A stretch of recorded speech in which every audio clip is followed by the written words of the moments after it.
Hi, everybody. Today I'm joined by the amazing, the wonderful SHIN. She is a very accomplished director, made very many films, including Miami, My Brother, an amazing documentary about the Iran-Iraq War, and most recently, I believe, Artificial Immortality. So it's great to be joined by Anne.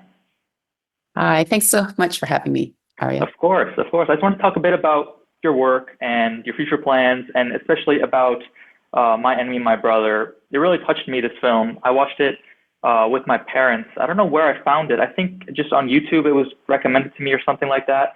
And I am Iranian as well, so it has some personal ties there. The film is about the Iran-Iraq War. Two soldiers from opposing sides.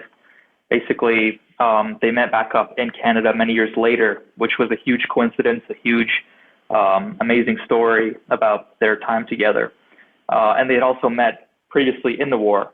So we'll get into all of that. First, I just want to hear from you a little bit about your background, about school, about your early career. I grew up on a farm in Langley, BC, and then I went to university at U of T, and I studied literature and anthropology. I was interested in cultures and literature. And I worked at the varsity newspaper as a features editor, and I started, I got into producing at CBC, producing current affairs and also writing on the side. And I knew as I was producing current affairs, I wanted to do long form stories. And that's how I got into documentary, knowing that I wanted to do. I started out in radio, but was able to learn a lot of story skills there and translate that into, film documentaries. Amazing, amazing. And you said you went to school in, sorry, it was British Columbia? I grew up in British Columbia, but I went to school at University of Toronto. Toronto. That's also where I go. Actually recording it right now in Robarts Library. So oh my God, that's great. I spent many an hour in Robarts. Yeah. Do you think like U of T influenced your work? Was it a good school as a filmmaker? All that stuff? Yeah. U of T was a great place to go to university because there was such a diverse population in the student population. And I met a lot of people. It was great meeting the people that I had at varsity, the newspaper there, as well as CIUT.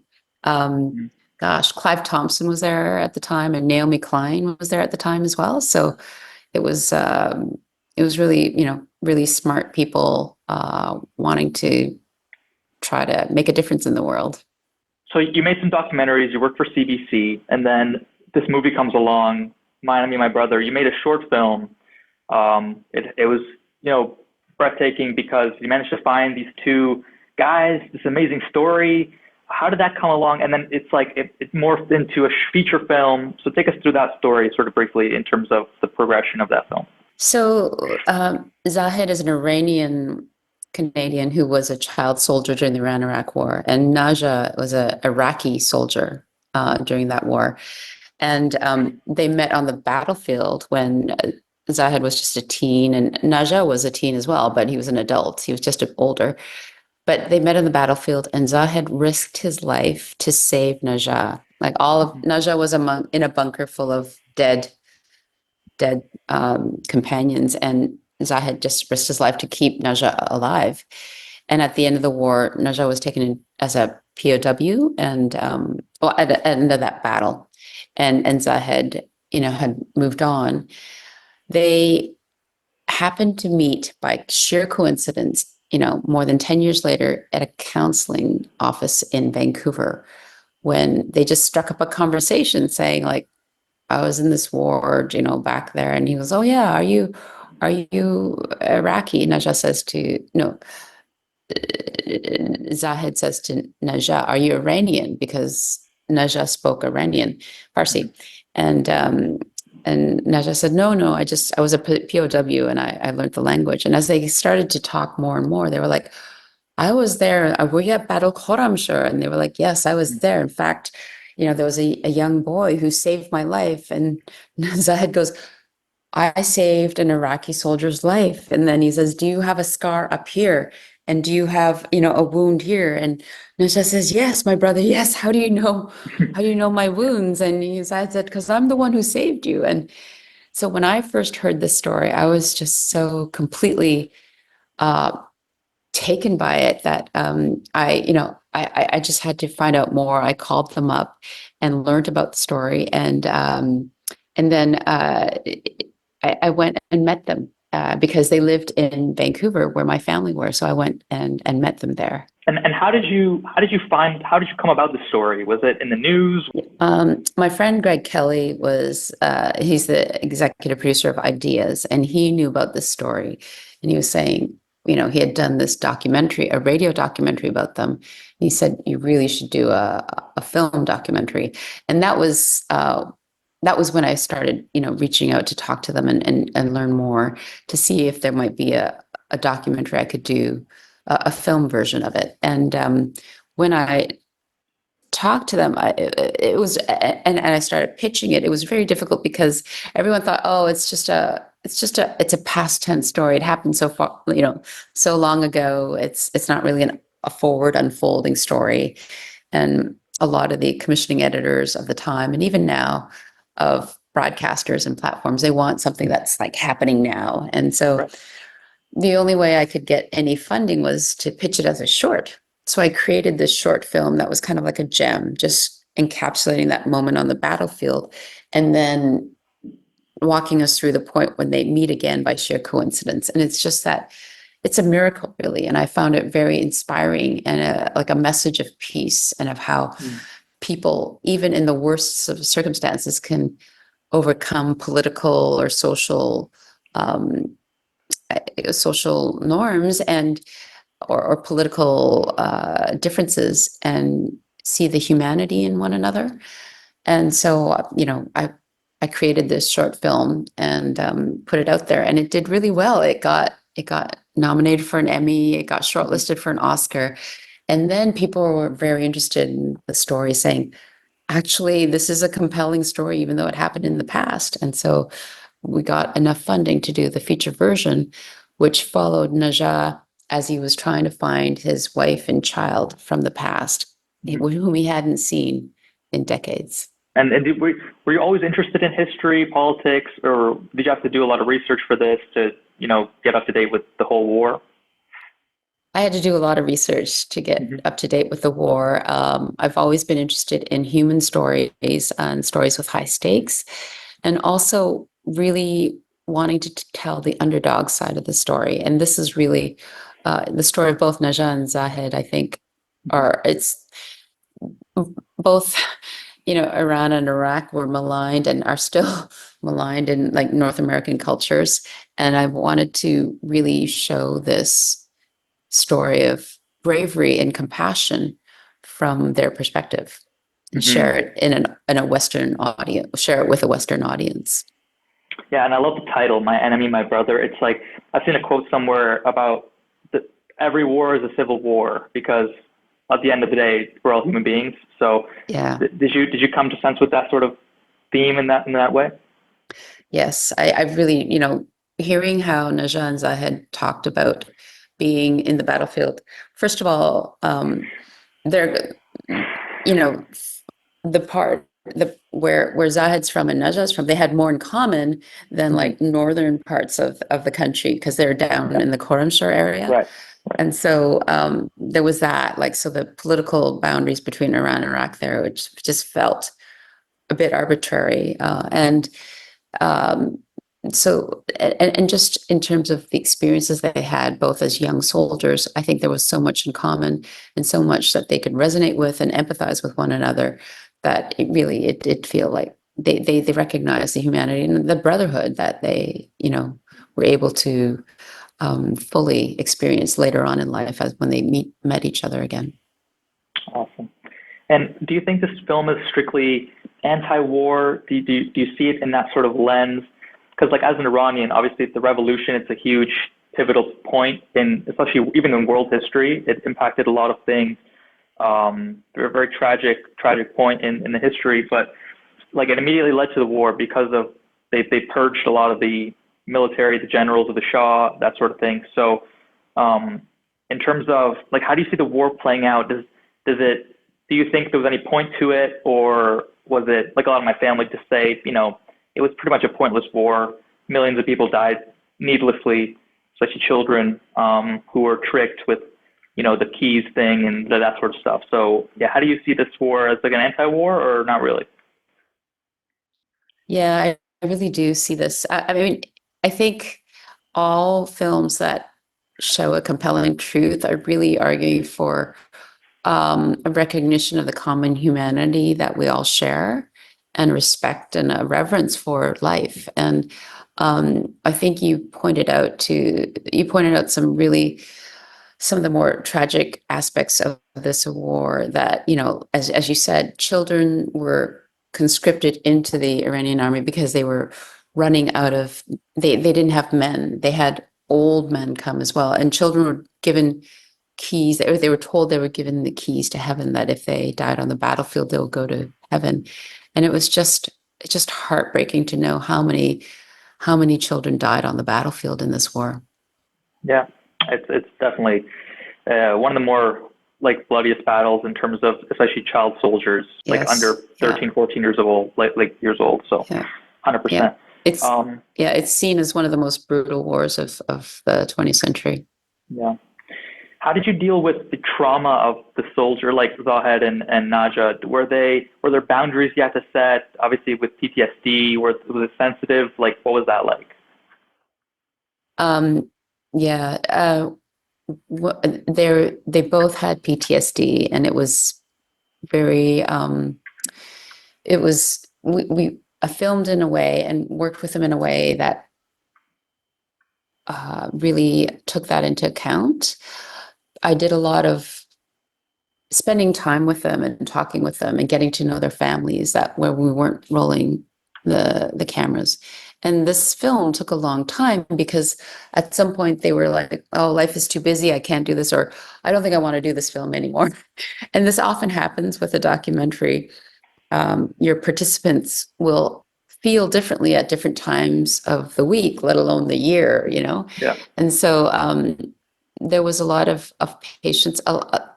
The gratifying thing about it was there's a kind of a therapeutic process that sometimes happens between the documentary interviewer and interviewee, where in the context of an interview, a story comes forward from the participant. The story is told from the participant, and in the telling of the story, it can be a kind of healing aspect of it. There's a reconciliation with the trauma. Like it can also be re-traumatizing depending on how things go. And so it's a very careful process that I undertake when dealing with subjects in a participant's life, and they're telling us about it again. Nowadays, there are mental health experts who are also companions or guides in the documentary process that you can work with as well. Mm-hmm. Were there conflicting perspectives? Like, how did you trust their authenticity with the story? Like, were there different accounts, or that sort of thing? Yeah, it was interesting because Najah and Zahed had done a radio doc at this point. They had told their stories already once to a journalist, and I one of the concerns that I had was like how much of the story was rehearsed, how much of it was like they had already known it and they talked to each other. And Yeah. I part of it, I interviewed them separately. I gave them their own time and asked about their own particular experiences as well. I talked to, we did secondary research to at the counseling center where they met. We talked to staff at the counseling center who were there when Najah and Zahed met, and attested to this like sudden kerfuffle amongst these two men who were jumping for joy all of a sudden, and they thought they were so emotional. They thought, was there some kind of conflict in the past or something? And then they learned the story. So like the meeting in that counseling center and the recognition that they had there was all genuine, and so we verified all that kind of stuff. Yeah, but I mean, the interesting thing, like when we're trying to help Najah find his wife and son, it was really actually walking through streets and trying to remember which streets are, and what neighborhoods she might be, where her relatives might be. That was a truly new investigative kind of search into where the whereabouts of his missing loved ones. Hmm. And you said like it was sort of a miracle that they met in this sort of little office or little, the counseling place. Yes. Like, did that make you more spiritual? Like, did you know what I mean? Like, yeah, and there are things that happen in this world where you just get chills. You're like, what a coincidence. And something like that is just such a huge coincidence. And I think it just really Zahid risking his life to save Najat was a miracle in and of itself. But for them to meet again in, halfway across the world in a waiting room, in a counseling office for trauma victims, it's another miracle. And I think that is that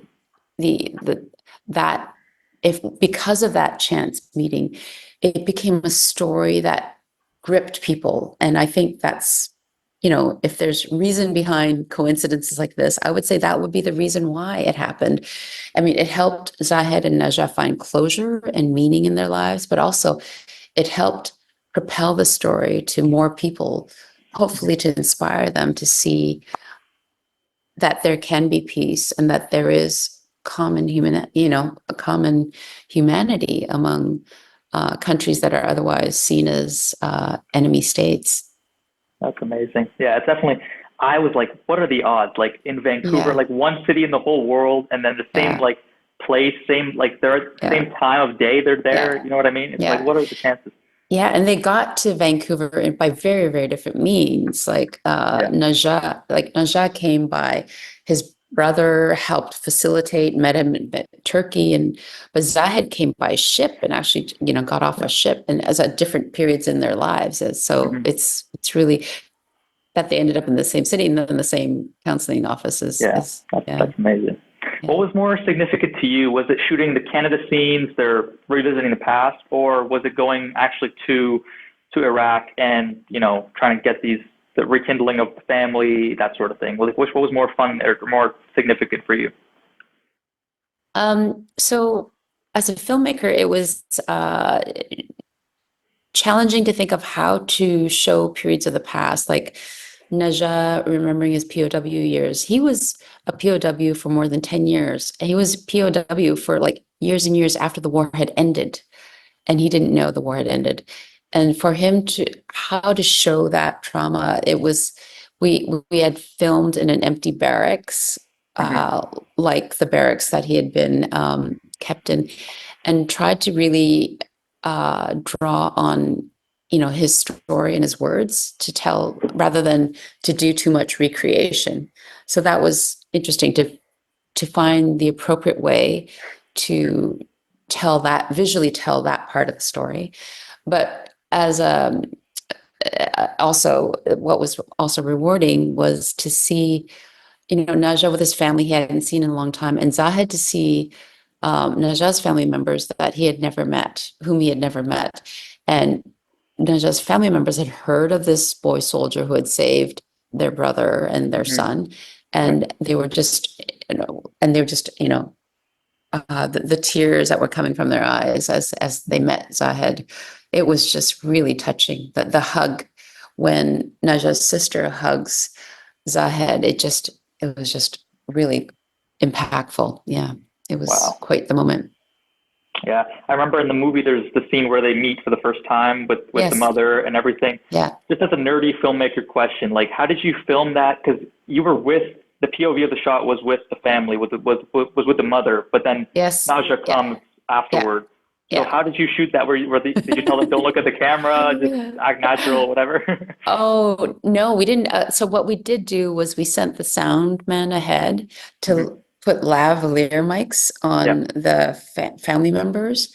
So, and Najat, we asked Najat to wait for a second, and then we followed Najat, and they were just so caught up in the moment. They were just so caught up seeing Najat that they just they weren't thinking about the camera, and that often happens. And that's really a magical moment as a documentary filmmaker to see something really important and emotional unfold, and the camera just disappears into the background for all those involved. Yeah. So you're very involved in documentary films.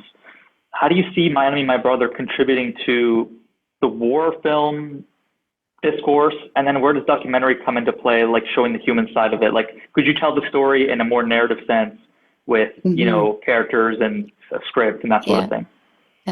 I mean, I think the point of the film was to kind of really highlight the bravery and the humanity of these two soldiers.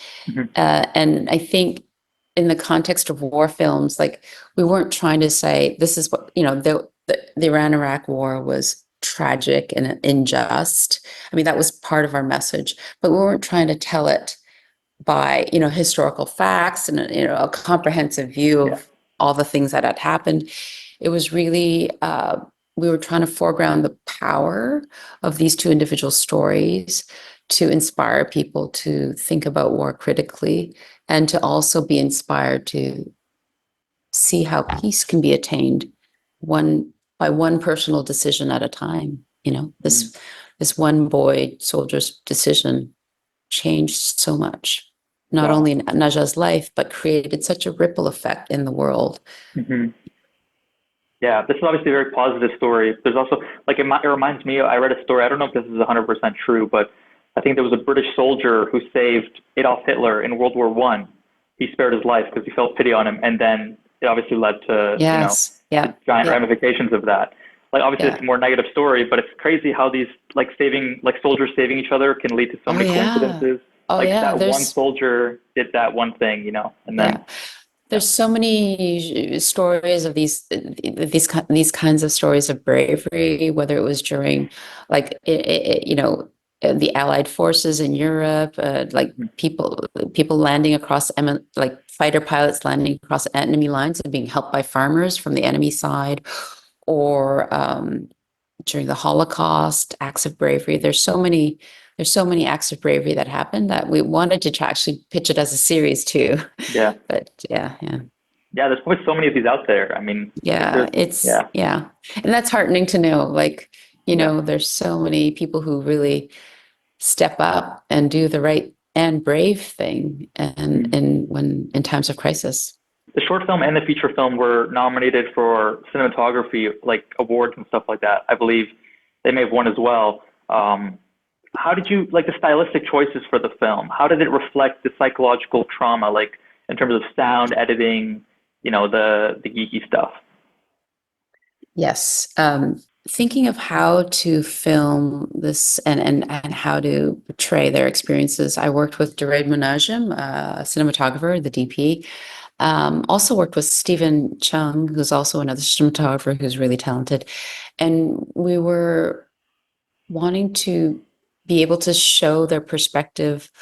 Duray did a lot to try to, following Najah through the streets. It was always Najah's point of view, seeing the neighborhood from, Najah's point of view, as well as the sounds that, for instance, when Najah is remembering things, we didn't necessarily want to do any cheesy recreations, but we're able to hearken to some of the difficult experiences, one through just the barrenness of the barracks we were at, as well as the sound, some of the sounds that we had called some actual sounds, as well as some sound design to help really take the viewer into the mindscape of Najah at the time. In terms of, I'm just talking about from the Iranian perspective, because for Iraqis, obviously they had a few more wars after that. But for Iranians, the Iran-Iraq war was the last, land war we were involved in, especially at that level. I guess you could say the Gulf War, but we weren't really involved there. So for the next generation of Iranians, even Gen Z, they don't have any direct experience or, anything past family memory or cultural history and stuff like that. For me, I listen to what my parents say about it. One of my uncles served in the war when he was a kid. So that sort of thing. That's all I really know about it. I don't have any firsthand. So how would future people relate, even Iraqis or Iranians, how would they relate to these war testimonies, do you think? I think you're asking a really important question. Like a lot of people in Canada haven't lived through a war, but their Yeah. parents and certainly their grandparents have. And I think there are reasons for, you know, the Remembrance Day and memorials and other kinds of museums that commemorate the tragedy of wars. Yeah. I think that films like My Enemy, My Brother try to really bring home the the many, many effects of war, not just upon society, but within each individual's lives and their psyches, their sense of who they are, to kind of try to give a full-on, 360-degree sense of what evils are unleashed during war, and how the legacy of tragedy can affect generations afterwards. Yeah, like I've heard stories from my parents. They grew up in Tehran, and there was bombardments all the time. You have to get under tables. The windows, they tape it up, or they would board it up with like wooden, like 2x4s. So yeah, there's a lot of like, even just not directly soldiers were there in like Khorramshahr or other places, but with like civilians or that sort of thing. Even in the region, Mm-hmm. there was problems Mm-hmm. with oil prices, Mm-hmm. that sort of stuff. So it definitely Yes. goes very far. Um, Yeah. what's the legacy you hope this film will have for audiences for years to come? I hope this will inspire people, whether they're sitting on a bus or, walking in a park or in the schoolyard facing another kid in front of them. I hope that inspires people to see the humanity in the other person, whether it's, someone they know or they don't know, whether it's someone they think is an enemy or not. I hope it inspires them to see that we are all on the same team. We're all brothers and sisters. That's amazing. Yeah, the title of the film definitely gives that, the Mm-hmm. vibe for sure. Mm-hmm. Um, so about your other works as well, you made a film called The Defector, about a North Korean, I believe, a film called AI, which is not intelligence, but immortality. A lot of similar trauma themes here. I mean, North Koreans have been under the same sort of oppression, like not as, obviously it's a much higher scale as like Iranians have. They're a complete pariah state. I mean, Iran still have a few freedoms in terms of movement, and there's not complete Mm-hmm. economic turmoil like that, but Mm-hmm. um, sort of similar themes there. Yeah. So yeah, Yeah. what kind of similarities do you see between all your other films? Well, I really resonate with what you brought up, Ario, in terms of like you having heard all the stories of war from your parents. Mhm. I have heard stories of the Korean War from my parents, and also just poverty and trying to eke out a living when there was famine and things in the Yeah. country in Korea. So what I'm touching on with like a film like The Defector or My Enemy, My Brother is about the experience of hardship and oppression that people have overcome, that people are overcoming. I mean, one of the things that inspired me about the defectors that I followed in The Defector Escape from North Korea, that film, was that I had said, oh my goodness, you're so brave, to some of the defectors that were going undercover throughout China and Mhm. risking deportation and being thrown into a prison camp in North Korea. And they said, no, we're not brave. We're just doing what we have to do. And I Yeah. realized that, you know, there are so many people who are so desperate Mhm. that, it's just out of desperation they'll do the most brave thing in their life. They don't see it as brave or courageous. It's just they see it as necessary to live, to survive. And so I guess, yeah, I just really want to honor that courage, and also uh, highlight that this is still happening in the world today, and Yeah. folks like you and I can help Mhm. spread the message to For sure. help bring about some change, hopefully.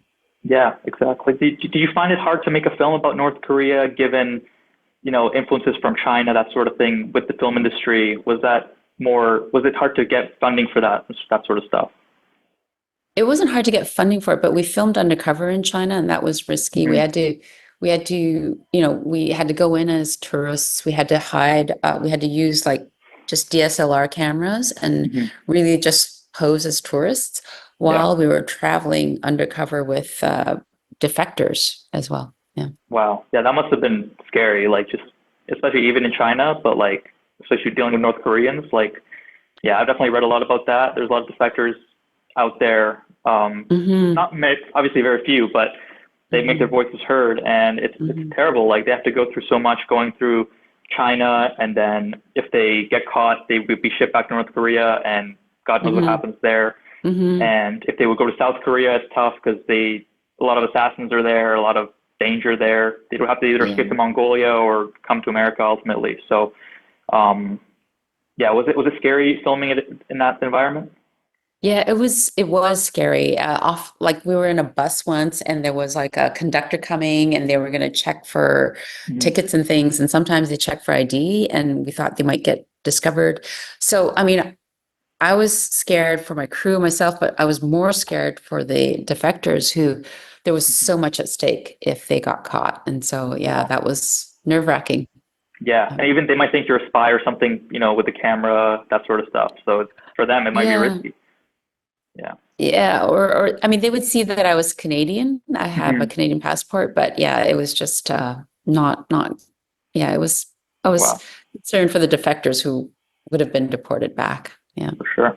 So what are your plans for the future? Just to finish things off here, any plugs you'd like to make, that sort of stuff. sure. Yeah. Yeah, I'm working with an Iranian Canadian filmmaker, Gelere Kalyazand, and Saralina Weinfield on a film Hmm. about the underground scene in Iran, Yeah. featuring a musician, King Ram. Hmm. And there's a lot of really whose father died in a prison in Tehran, and Wow. so Yeah. there's that story that I'm helping Gallery with. I'm also I'm exec producing a new North Korean film about the Joy Division in North Korea, which is Yeah. about the women who The had to female. Yeah. service the Jew Hmm. leader and Hmm. Yeah. the Kim Jong-un now. And Hmm. there's four women stepping forward who've never spoken before, and that's also interesting. But we're also Wow. doing a range of series and starting to get into scripted as well. Awesome. Well, that sounds Mhm. amazing. I'm excited to see it. Thanks. Thanks again for joining me for this interview. I learned a lot in terms of your experiences with this, and yeah, amazing work. Keep being courageous and getting these stories heard. It's absolutely incredible. Thanks, Ario, for taking the time to talk with me. Thank you. Thanks, Anne.